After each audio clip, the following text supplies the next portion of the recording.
Guys, welcome back to my channel. അപ്പോൾ ഇന്ന് ചെറിയൊരു മോർണിംഗ് വ്ളോഗാണ് കേട്ടോ. അപ്പോൾ രാവിലെ എണീറ്റപാടെ തന്നെ കിച്ചണിൽ കയറിയിട്ടുണ്ട്. ഇന്ന് കുറച്ച് വെറൈറ്റി ആയിട്ട് ആലു പറാട്ട ഉണ്ടാക്കാമെന്ന് വിചാരിച്ചു കേട്ടോ. പൊതുവെ ഇവിടെ വെജിറ്റേറിയൻ ഐറ്റംസിനോടൊന്നും വലിയ താല്പര്യമില്ല, എന്നാലും ഒന്ന് ഉണ്ടാക്കി നോക്കാമെന്ന് വിചാരിച്ച്. ഞാൻ ഈ ഒരു ഐറ്റം മുൻപും കഴിച്ചിട്ടുണ്ട് കേട്ടോ. ഉമ്മ നന്നായിട്ടുണ്ടാക്കും. ഇതിന് നമുക്ക് ഇഷ്ടമുള്ള ഫില്ലിങ് വെക്കാം കേട്ടോ. നോൺ വെജ് വേണമെങ്കിൽ നോൺ വെജ് വെക്കാം, വെജ് വേണമെങ്കിൽ വെജ് വെക്കാം. അപ്പോൾ ഞാൻ ബീഫിലും എല്ലാം ഇത് ചെയ്ത് നോക്കിയിട്ടുണ്ട്. ബീഫിലൊക്കെ ചെയ്ത് നോക്കുമ്പോൾ സാധാരണ നമ്മൾ ഇറച്ചിപ്പത്തിരിൻ്റെ ഒക്കെ അതേ ടേസ്റ്റി കിട്ടും. അങ്ങനെ ആദ്യം തന്നെ നമുക്ക് ഇതിൻ്റെ മസാല ഒന്ന് ഉണ്ടാക്കിയെടുക്കാം. അതിനുവേണ്ടി ഇഞ്ചി, പച്ചമുളക്, സവോള, വെളുത്തുള്ളി എല്ലാം നല്ലപോലെ ചെറുതായിട്ട് അരിഞ്ഞെടുത്തതാണ്. അതിനി നമുക്ക് ഓയിലിട്ട് നല്ലപോലെ ഒന്ന് വഴറ്റി കൊടുക്കാം. പിന്നെ നമ്മൾ ഇതിലേക്കുള്ള കിഴങ്ങും അതുപോലെ തന്നെ ക്യാരറ്റും ഓൾറെഡി വേവിച്ച് വെച്ചിട്ടുണ്ട്. ഉപ്പും അതുപോലെ തന്നെ മഞ്ഞൾപ്പൊടിയും ചേർത്ത് അങ്ങനെ നമ്മൾ സവോളയൊക്കെ മൂത്ത് വന്നതിന് ശേഷം ഇതിലേക്ക് നമുക്ക് പൊടികൾ ആഡ് ചെയ്ത് കൊടുക്കാം. അപ്പോൾ പൊടിയൊക്കെ വളരെ കുറച്ച് ചേർത്താൽ മതി. ആദ്യം തന്നെ മഞ്ഞൾപ്പൊടി, അതുപോലെ തന്നെ മല്ലിപ്പൊടി, ഗരം മസാല, മുളക് പൊടി. അപ്പോൾ ഇത്രയും പൊടികളാണ് കേട്ടോ ചേർത്ത് കൊടുക്കുന്നത്. മുളക് പൊടിയൊക്കെ എരിവിനനുസരിച്ച് ചേർത്ത് കൊടുത്താൽ മതി. നമ്മൾ ഓൾറെഡി തന്നെ പച്ചമുളക് ചേർത്തിട്ടുണ്ട്. ഇനി ഇതെല്ലാം നല്ലപോലെ വഴറ്റി പൊടികളൊക്കെ ഒന്ന് മൂപ്പിച്ചെടുക്കണം. അതിനുശേഷം ഇതിലേക്ക് നമ്മൾ കിഴങ്ങും അതുപോലെ തന്നെ ക്യാരറ്റും കൂടി വേവിച്ചുടച്ചത് ചേർത്ത് കൊടുക്കാം.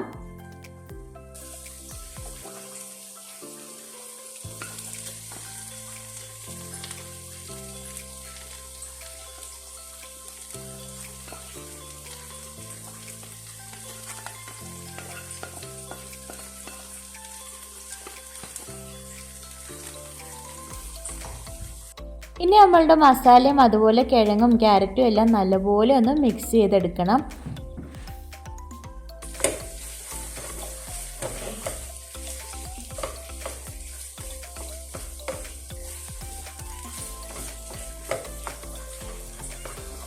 അതുപോലെ ഇതിലേക്ക് മല്ലിയില അതുപോലെ കറിവേപ്പില എല്ലാം ചേർത്ത് കൊടുക്കാം കേട്ടോ. അപ്പോൾ എൻ്റെ കയ്യിൽ ഇല്ലാത്തതുകൊണ്ടാണ് ചേർത്ത് കൊടുക്കാത്തത്. ഫ്ലേവറൊക്കെ ഇഷ്ടപ്പെടുന്നവർക്കാണെങ്കിൽ മല്ലിയിലയും കൂടിയൊക്കെ ചേർത്ത് കൊടുത്താൽ നല്ല ടേസ്റ്റ് ആയിരിക്കും. അങ്ങനെ ഇതാ നമ്മൾ മസാലയൊക്കെ റെഡി ആയിട്ടുണ്ട്.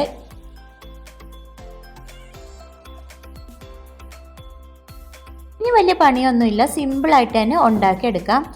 നമ്മൾ ഗോതമ്പ് മാവൊക്കെ നേരത്തെ തന്നെ കുഴച്ച് വെച്ചിട്ടുണ്ടായിരുന്നു. നല്ല സോഫ്റ്റായിട്ട് മാവൊക്കെ ഇരിപ്പുണ്ട്. ഇനി നമുക്ക് ഓരോന്നായിട്ട് ഉണ്ടാക്കാം. ആദ്യം തന്നെ ഗോതമ്പ് മാവെല്ലാം ഒരു മീഡിയം സൈസിൽ ബോൾസ് ആക്കി എടുക്കണം കേട്ടോ. നോർമൽ നമ്മൾ ചപ്പാത്തിനെക്കാട്ടിയും കുറച്ച് കൂടുതൽ മാവെടുത്ത് ബോൾസ് ആക്കണം.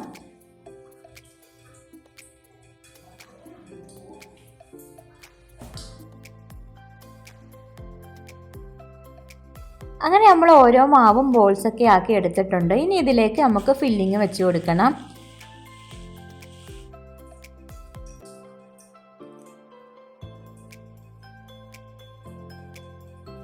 അങ്ങനെ നമ്മൾ ഫില്ലിംഗ് ഒക്കെ വെച്ചതിന് ശേഷം ഈ മാവ് കൊണ്ട് തന്നെ മൊത്തത്തിലൊന്ന് കവർ ചെയ്തെടുക്കണം.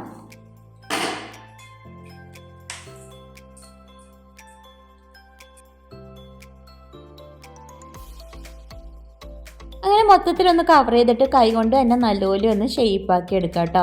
അപ്പോൾ ആദ്യം തന്നെ ഇതുപോലെ ബാക്കിയുള്ള ബോൾസും കൂടിയൊക്കെ ഒന്ന് ചെയ്തെടുക്കാം. അപ്പോൾ ഇത് സംഭവം കുറച്ച് വലുതായതുകൊണ്ടും അത്യാവശ്യം ഫില്ലിങ്ങും കാര്യങ്ങളും ഉള്ളതുകൊണ്ടും രണ്ടെണ്ണക്കും മതിയാവും കേട്ടോ. ഒരാൾക്ക് നല്ലപോലെ വയറ് നിറയും. പിന്നെ ഇതിൻ്റെ കൂടെ കറിയൊന്നും വേണമെന്നില്ല കേട്ടോ. എന്നാലും ചിലർ സൈഡ് ഡിഷായിട്ട് അച്ചാർ കഴിക്കും, അല്ലെങ്കിൽ സാലഡൊക്കെ ആയിരിക്കും കഴിക്കുക. അപ്പോൾ ഓൾറെഡി ഇവിടെ അച്ചാറുണ്ട്, അതുകൊണ്ട് തന്നെ നമ്മൾ വേറെ കറിയും കാര്യങ്ങളൊന്നും ഉണ്ടാക്കുന്നില്ല. പിന്നെ ചിലർ വേണമെങ്കിൽ ചട്നിയും ഒക്കെ ഉണ്ടാക്കും കേട്ടോ ഇതിൻ്റെ കൂടെ. അങ്ങനെ ഇനി നമുക്ക് പൊടിമാവൊക്കെ ഇട്ട് നല്ലപോലെ ഒന്ന് പരത്തിയെടുക്കണം. ഓവറായിട്ട് പരത്തണ്ട, പൊട്ടിപ്പോകാനുള്ള ചാൻസ് ഉണ്ട്. അതുകൊണ്ട് ഒരു മീഡിയം ലെവലിൽ പരത്തിയെടുത്താൽ മതി. അങ്ങനെ നമ്മൾ ചപ്പാത്തിയൊക്കെ പരത്തുന്ന പോലെ ഒന്ന് പരത്തിയതിന് ശേഷം ഇനി ഒന്ന് ചുട്ടെടുത്താൽ മതി. അത്രേ ഉള്ളൂ, സിമ്പിളാണ്.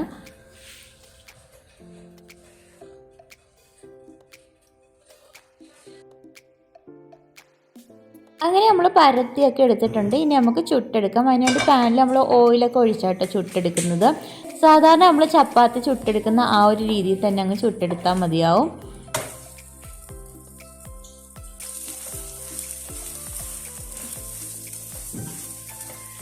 പിന്നെ ലാസ്റ്റായിട്ട് കുറച്ച് ബട്ടറും കൂടി ഒന്ന് ചേർത്ത് കൊടുക്കുന്നുണ്ട് കേട്ടോ. ബട്ടർ ചേർക്കുമ്പോൾ ഒന്നും കൂടി സോഫ്റ്റ് ആകും, അതുപോലെ കുറച്ചും കൂടി ടേസ്റ്റും കൂടും. അപ്പോൾ ഇത്രയും ബട്ടറൊന്നും ചേർത്ത് കൊടുക്കണ്ട കേട്ടോ. ഞാൻ ചേർത്തപ്പോൾ കുറച്ച് കൂടിപ്പോയതാണ്. ലൈറ്റായിട്ട് ചേർത്ത് കൊടുത്താൽ മതി. അങ്ങനെ ദാ നമ്മൾ ആലു പറാത്ത ഒക്കെ റെഡി ആയിട്ടുണ്ട്. ഇനി നമുക്ക് മറ്റൊരു പ്ലേറ്റിലോട്ട് മാറ്റാം.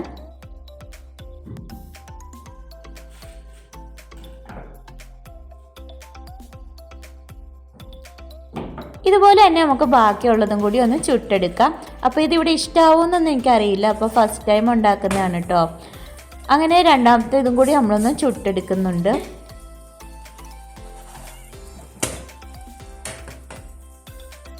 ഇത് നമുക്ക് കിഴങ്ങും ക്യാരറ്റും മാത്രമല്ല കേട്ടോ, നമുക്ക് ഇഷ്ടമുള്ള വെജിറ്റബിൾസ് എല്ലാം വെച്ച് ഇത് ചെയ്യാം. നല്ല ടേസ്റ്റ് തന്നെയാണ്. കൂടുതലും വെജിറ്റേറിയൻസിനാണ് കൂടുതലായിട്ട് ഇത് ഇഷ്ടപ്പെടുക. അങ്ങനെ ഇതാ നമ്മൾ അതൊക്കെ ഉണ്ടാക്കിയതിന് ശേഷം രാവിലത്തെ ബ്രേക്ക്ഫാസ്റ്റ് കഴിക്കുകയാണ്. കൂടെ ചായ ഉണ്ട് കേട്ടോ.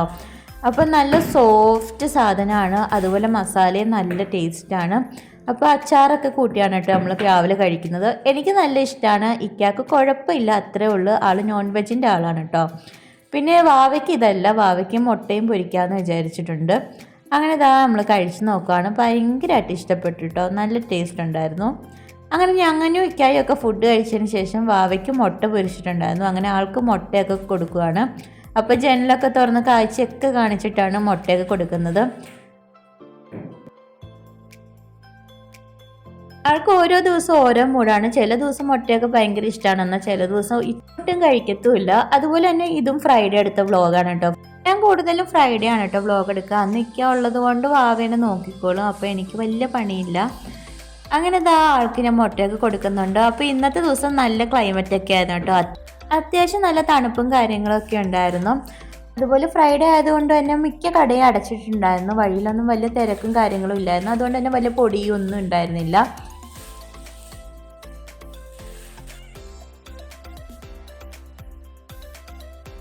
അപ്പോൾ അത്രയൊക്കെ ഉള്ളൂ കേട്ടോ നമ്മളെ മോർണിംഗ് വിശേഷം കാര്യങ്ങളും ഒക്കെ. അപ്പോൾ എൻ്റെ ചാനൽ ആദ്യമായിട്ട് കാണുന്നവരാണെങ്കിൽ ഒന്ന് ലൈക്ക് ചെയ്യാനും ഷെയർ ചെയ്യാനും സബ്സ്ക്രൈബ് ചെയ്യാനും മറക്കില്ലേ. അതുപോലെ തന്നെ അടുത്ത വീഡിയോ ആയിട്ട് വരുന്നവരെയും ബൈ ബൈ.